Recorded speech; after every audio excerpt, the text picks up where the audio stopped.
सभी विद्यार्थियों का स्वागत है। आज मैं आपको एनसीईआरटी मैथमेटिक्स क्लास 10 का लेसन 8 त्रिकोणमिति का परिचय पढ़ाने जा रहा हूँ। त्रिकोणमिति जैसे नाम से ही है, त्रिकोण और मिति। त्रि माने होता है तीन, कोण माने हो गया कोण, आप समझ रहे हैं, और मिति होना होता है मापन।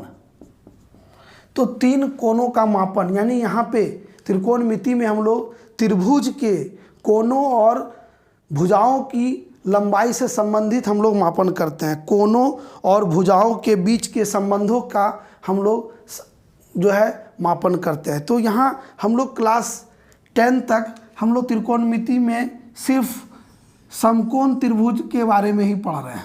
समकोण त्रिभुज के बारे में इसमें क्या पढ़ना है, इसका इंग्लिश में होता है ट्राइगोनोमेट्री। ट्राई माने होता है तीन, गोन माने होता है भुजा वाले, और मीट्री माने होता है मापन। यानी जो हम अभी ऊपर बोले इंग्लिश और हिंदी दोनों में वही है कि तीन भुजा वाले, तीन कोण वाले किसी भी चित्र का या आकृति का मापन। यानी मापन यहाँ क्या हम माप रहे हैं, यहाँ हम लोग जो है भुजा और कोण के बीच कोणों का संबंध का मापन करेंगे।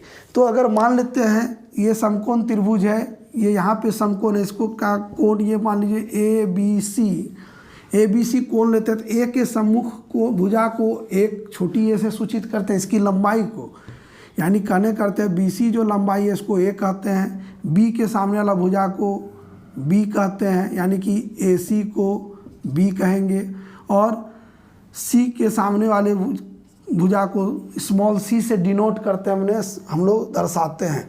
ये यहाँ प्रयोग नहीं होगा। यहाँ ये याद रखना है कि अगर कोण किस कोण से क्या संबंध है। जैसे कि ये अगर मान लीजिए कोण ए को आप अगर मान रहे हैं कि हम यहाँ पे कोण ए पे हैं, तो इसके सम्मुख भुजा इसको हम लोग क्या कहेंगे, लंब कहेंगे।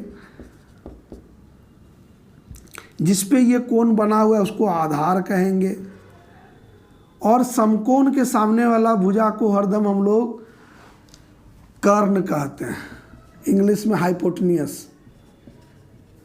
इसको लंब को हम लोग कहते हैं, इसको आधार को बेस, इसको हाइट या परपेंडिकुलर कहते हैं।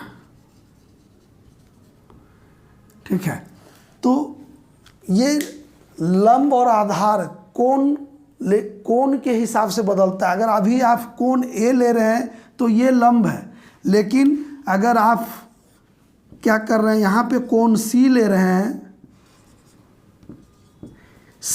तो इसके या ये सी से आपको कह रहे हैं, सी को मान रहे हैं, सी को कोण आप देख रहे हैं, तो इसके लिए लंब ये हो जाएगा, ये आधार हो जाएगा, और कर्ण नहीं बदलता है।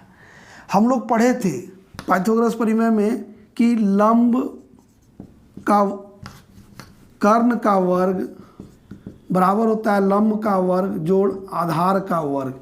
ये इसका प्रयोग भी इस चैप्टर में होगा।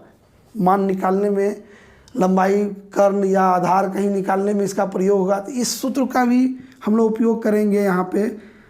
इसको हम लोग शॉर्ट में अगर पढ़ते थे तो ये था h² = p² + b², या p² = हम लोग लिख रहे थे h² - b², या b² होता है p² - b²। कहने का अर्थ है h² - p²। कहने का अर्थ है कर्ण का वर्ग बराबर होता है लंब का वर्ग जोड़ आधार का वर्ग।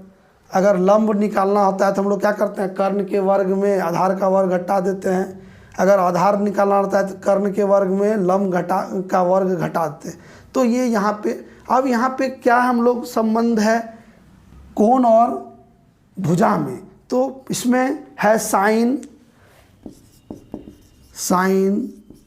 कॉस और टेंजेंट इसको पूरा नाम है। कोसाइन इसका नाम है, साइनी, कोसाइनी और टेंजेंट।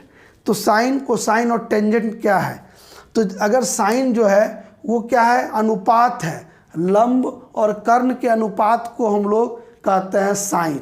यानी कि अगर साइन ए अगर कहते हैं, इसको हम बता रहे हैं आपको, ये सूत्र आप ध्यान से लिख लीजिए, नोट कर लीजिएगा, क्योंकि इसका उपयोग होगा।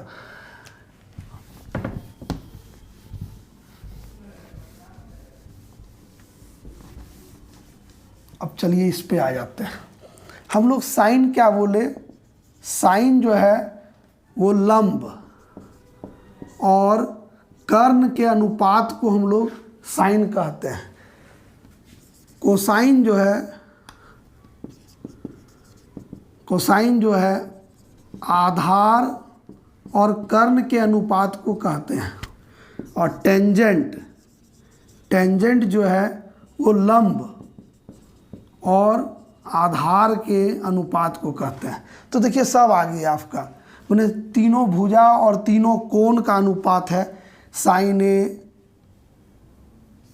Cosine A, tangent A. अगर ए माने, अगर अब यहाँ पर अगर इस चित्र में अभी तक हम लोग साइन थीटा मान लीजिए, यहाँ साइन थीटा कोई किसी भी कोण के लिए। अब अगर इस चित्र में अगर लीजिएगा तो इसका शॉर्ट में हम लोग लिखते हैं SIN। साइन ए बराबर, इसमें लंब है BC, कर्ण है AC। यानी लंब को हम लोग सूचित करते हैं P से और कर्ण को कहते हैं हाइपोटेन्यूस H। इंग्लिश वर्ड हम लोग यूज करते हैं। परपेंडिकुलर को P से, बेस को B से प्रयोग, और हाइपोटेन्यूस को H से सूचित करते हैं। तो P/H हो जाएगा। कोसाइन का शॉर्ट होता है कॉस ए, हम लोग COS कॉस, ठीक है। कॉस ए बराबर हम लोग यहाँ पे इस चित्र में कॉस ए बराबर हो जाएगा आधार आपका AB और कर्ण AC यानी B/H। और टेंजेंट को टेन सिर्फ कहते हैं, तो टेन ए बराबर हो जाएगा, और लंब हो गया इसका BC बटे आधार AB। तो यहाँ पे परपेंडिकुलर P/B। ये 3 है मुख। और इसी पर फिर इसका जो है उल्टा हम लोग लेते हैं, साइन का उल्टा हो जाता है। साइन का उल्टा कहने का अर्थ है कि साइन का उल्टा अगर 1/साइन लिए तो इसको हम लोग कहते हैं कोसाइन। इसको कौसेक कहते हैं, कौसेक, ठीक है। कौसेक, कॉस का उल्टा को सेक कहते हैं और टेन के उल्टा को कॉट कहते हैं, ठीक है। तो 1/, करते हैं तो अगर बटे करेंगे तो क्या होगा, ये पलट जाएगा। पलटने का अर्थ हुआ ये हो जाएगा H/P, ये हो जाएगा H/B, और ये हो जाएगा कॉट बराबर हो जाएगा B/P। कहने का अर्थ है ये हो जाएगा कर्ण बटे लंब, कर्ण बटे आधार, और ये हो जाएगा आधार बटे लंब। तो ये चीज़ याद रखने का है। ये 6 चीज़ आपको याद रखना है। ये एकदम बेस है, मैंने 9 में भी आप पढ़े होइएगा। ये मुख्य है। साइन ए बराबर होता है लंब बटे कर्ण, कॉस ए बराबर होता है आधार बटे कर्ण, टेन ए बराबर या टेन बराबर होता है लंब बटे आधार, फिर कॉसेक बराबर होता है कर्ण बटे लंब, सेक बराबर होता है कर्ण बटे आधार, और कॉट बराबर होता है आधार बटे लंब। तो इसको याद रखने का, इतना ये याद रखने में दिक्कत होगी, तो इसको याद रखने का एक आसान तरीका हम बता रहे हैं आपको। आसान तरीका बहुत बढ़िया क्या है, तो आप लिख लीजिए इस तरह से साइन कॉस टेन। अब आप एक नाम याद रखिए, पंडित बेनी प्रसाद हर हर बोल। कैसे अब इससे हो जाएगा, तो देखिए साइन यहाँ से आ जाएगा P/H, माने P/, यानी कि ये हो गया लंब बटे कर्ण आ गया। कॉस बराबर, देखिए यहाँ कॉस बराबर हो जाएगा B/H, यानी क्या हो गया लंब आधार बटे कर्ण, फिर टेन आ जाएगा, देखिए P/B। इसी से साइन का उल्टा अगर लीजिएगा तो यहाँ से उलट दीजिए इसको, कॉसेक कॉट, कॉसेक सेक और कॉट, इस तरह से निकल जाएगा। तो ये याद रखिएगा अगर, तो आपको इतना ज़्यादा याद रखने की ज़रूरत नहीं होगा। पंडित बेनी प्रसाद हर हर बोल याद रखिए, ये आपका बेड़ा पार हो जाएगा। इसमें एक और चीज़ याद रखना है, क्या याद रखना है कि टेन थीटा जो होता है वो साइन बटे कॉस भी होता है, और कॉट को हम लोग कह सकते हैं, कॉट थीटा बराबर कह सकते हैं cos theta by sine theta. Cot, ये दो चीज़ें कैसे आप कहते हैं, तो साइन थीटा का मान, इसको हम प्रूव करते हैं, साइन का मान जो होता है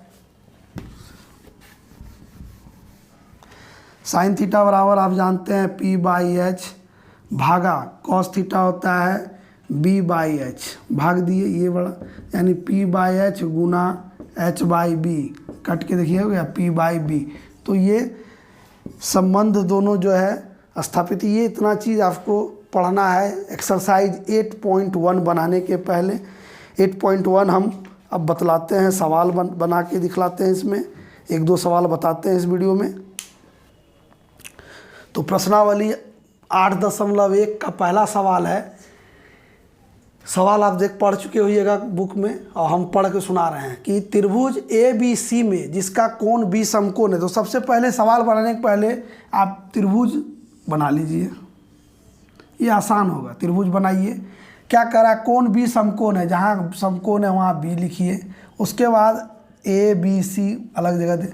अब ए बी 24 दिया हुआ है, बी सी 7 दिया हुआ है, तो आप जब त्रिभुज बना लीजिएगा तो आपको आसान हो जाएगा कि क्या लंब दिया है, कि आधार दिया है, कि कर्ण दिया है। तो तीसरा भुजा नहीं दिया है, तो तीसरा भुजा सबसे पहले आप निकाल लीजिए। तो इसमें क्या कीजिए, हल बनाने के पहले लिखिए ए बी बराबर 24, बी सी बराबर 7, तो इसलिए ए सी निकालना होगा, ए सी स्क्वायर बराबर हो जाएगा A B square plus B C square, यानी ए सी बराबर हो जाएगा root under A B square यानी 24 स्क्वायर प्लस 7 स्क्वायर, यानी कि 24 का स्क्वायर आप निकाल लीजिएगा, 24 स्क्वायर और 7 स्क्वायर कीजिएगा तो 625 आएगा, इसका वर्गमूल 25 होगा। ठीक है, ए सी बराबर 25 निकल गया। अब क्या है, अब निकालने का रहा है कि साइन ए कॉस ए निकालिए। तो पहला देखिए साइन ए, अगर ये कोण आप मान रहे हैं साइन ए, तो इसका लंब ये होगा, साइन ए बराबर हम लोग जानते हैं परपेंडिकुलर बाय हाइपोटेन्यूस, लंब बटे कर्ण होता है, इसे हिंदी में भी लिख सकते हैं लंब बटे कर्ण। तो लंब बटे कर्ण, लंब ए के लिए लंब हो गया 7 और कर्ण अभी हम निकाले हैं 25, 7 बटे 25। इसी में कह रहा है कॉस ए निकालिए, तो कॉस ए, फिर यहाँ खड़ा हो जाइए आप ए पर, कॉस ए बराबर होता है क्या, आधार बटे कर्ण।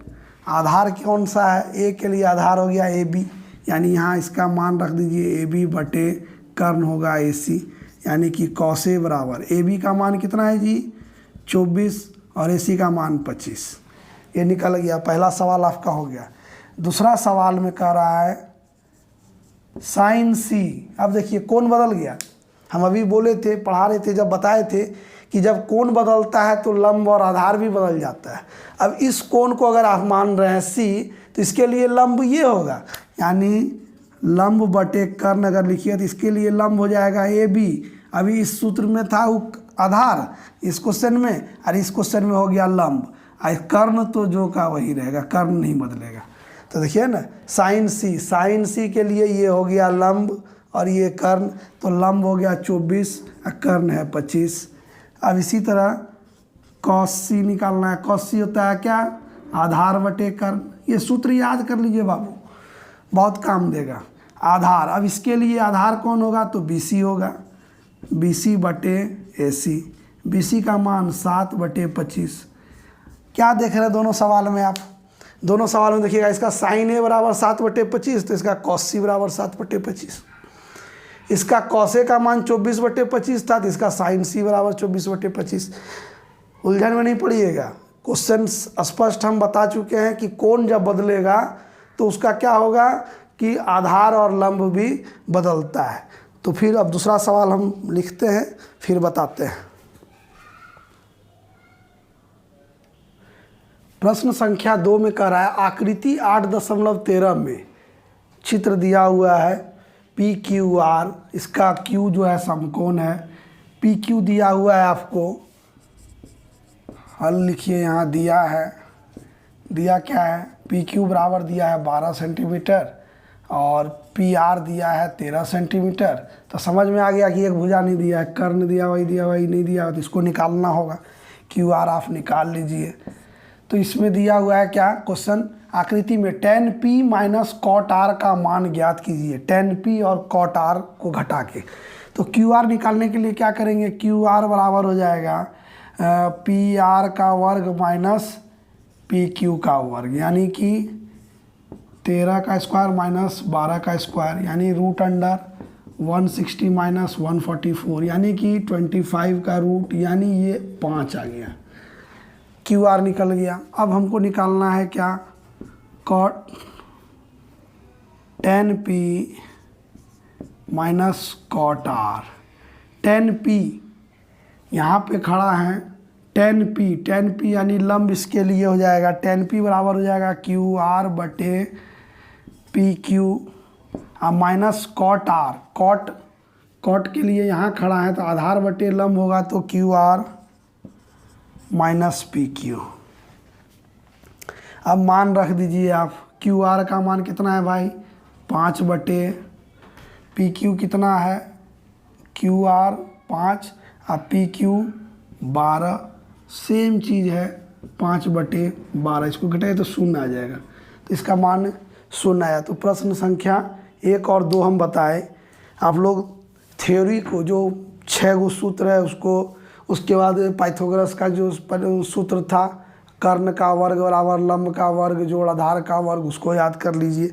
सब याद कर लीजिएगा तो प्रश्नावली 8.1 हम समझते हैं अब आप लोग से बन जाना चाहिए। ऐसे हम एक एक सवाल बताते जाएंगे वीडियो में, देखते रहिए।